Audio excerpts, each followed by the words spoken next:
BR Forum videos. I'm Peter Loshak. This is Into the Weekend with Bet DSI, the call we do every Thursday with Brent, the headlines manager at DSI Sportsbook, where we chat with him about the betting action that he's taking for the upcoming weekend's major betting events. Today is January 24th, so we've got the Pro Bowl coming up this week in the NFL, and then the Super Bowl in 2 weeks. We've also got a UFC event, the Australian Open Finals. Brent, thanks for being here with us once again.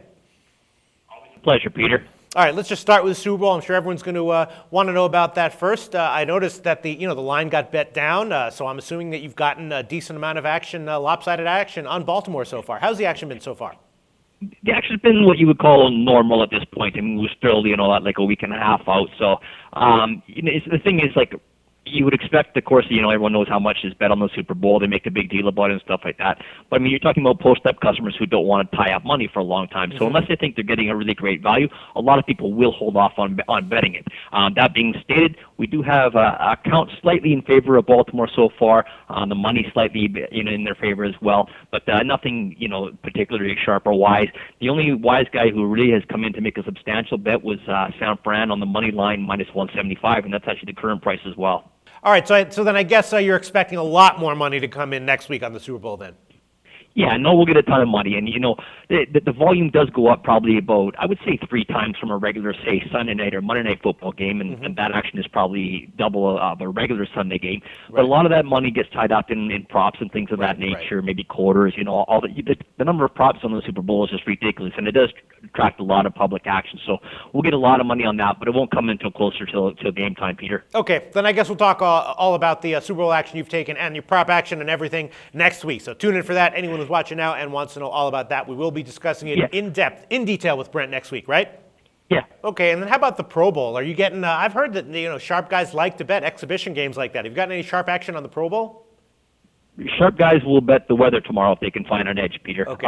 So far, the only real sharp money I would say we've had has been on the AFC getting plus money. Right now, the AFC is -1 and a total of 83.5. There's been decent two-way action on the total. It got bet up from 83 all the way up to 85. Then some money came on the under 85. But, I mean, it's a game where sharps generally, unless they really think they're getting an edge, they won't come, too involved. And then the Aussie Open, the finals are coming up. How have you done with futures on that?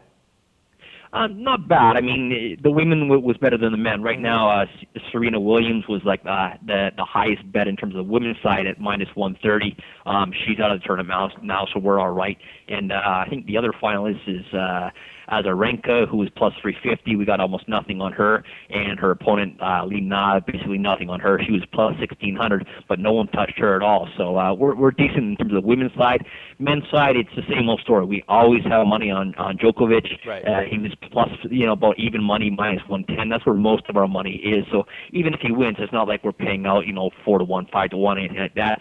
Andy Murray always gets support, as does Roger Federer. Right. We've talked about this in previous shows. Basically, when you have a big tournament like this, if the favorite wins, you're expecting to lose and lose a little. But if the favorite doesn't win, you're usually expecting to win quite a bit, right? Exactly. In the case like this, even if Djokovic wins, we're going to do all right to it. And because of the women's, because Serena Williams was heavily bet and she's out, we'll do well to the women's side, Peter. Right. Okay, and then I'm curious, how's NHL going so far? Are you getting sharp guys coming in and hitting one side repeatedly or anything like that? Not so much sharp guys coming in, but just your regular, if sharp guys find value, they'll bet stuff, and they're picking decent games here and there. People are betting the Edmonton Oilers over. That's kind of a common thing we've seen the couple of games that they've played. Philadelphia being 0-3 has been real good for us. The Rangers are 1-2, so that's been good for us. Those are, kind of typical teams that the public likes to bet and get behind. St. Louis Blues are, we talked about them, I think, last week in terms of the futures. They're getting better betting support from sharp guys as well as the public. They're 2-1, so that's all right. Vancouver's been slow out of the gate, so that's been good for us. The LA Kings, defending champions, are 0-2. So, I mean, it's early in the season, and you can't really read too much into what you've seen so far, but it's been indecent for us so far. And, Pittsburgh Penguins, they always get bet by the public, and they always get bet over, so they haven't turned out well for us. But so far, we've been good to the NHL. And then I know there's a UFC event coming up this Saturday. You guys always do live betting on every UFC event, right? Yeah, we'll do live betting on the UFC. That's on Fox on Saturday. We have Demetrius Johnson and John Dodson headlining the event, and it's good, Peter. I mean, we get little guys like this. I mean, Johnson and Dodson are like 125-pound guys. They stand about 5'3". Always put on a good show. And the heavyweights are good because they can bang and knock each other out. I think the little guys are good as well because they're very active. We got Demetrius Johnson minus 225.